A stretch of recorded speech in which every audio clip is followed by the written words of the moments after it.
Dinar Candy histeris, hitung uang saweran dari Sultan Jawa Timur, jumlahnya bikin melongo. Jadi disc joki, Dinar Candy sering mendapatkan saweran saat manggung. Baru-baru ini, Dinar Candy memamerkan momen ketika dirinya disawer saat manggung.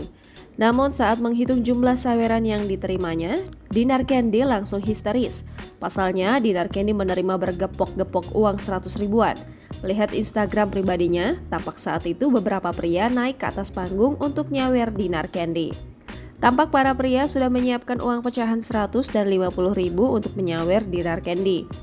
Lalu tiba-tiba pria berbaju hitam yang disebut sebagai Sultan Jawa Timur mengeluarkan uang bergepok-gepok untuk diberikan kepada Dinar Candy.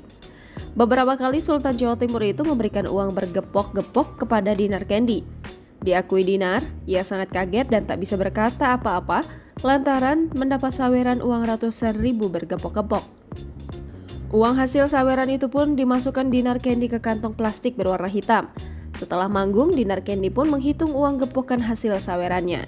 Ternyata dalam satu gepokan uang yang diberikan Sultan Jawa Timur itu berjumlah 10 juta rupiah. Diakui Dinar Candy bahwa ia sangat bahagia menerima uang saweran tersebut. Lalu Dinar Candy pun menghitung gepokan uang 100 ribuan yang berjumlah 10 juta rupiah. Ternyata saweran yang diterima Dinar Candy dari Sultan Jawa Timur itu berjumlah 100 juta rupiah. Video Dinar Candy histeris saat menghitung uang saweran dari Sultan Jawa Timur itu pun dibagikan akun Instagram Lambe Gosip dan langsung menuai beragam komentar dari warganet. Jangan lupa subscribe, share, komen, dan like ya!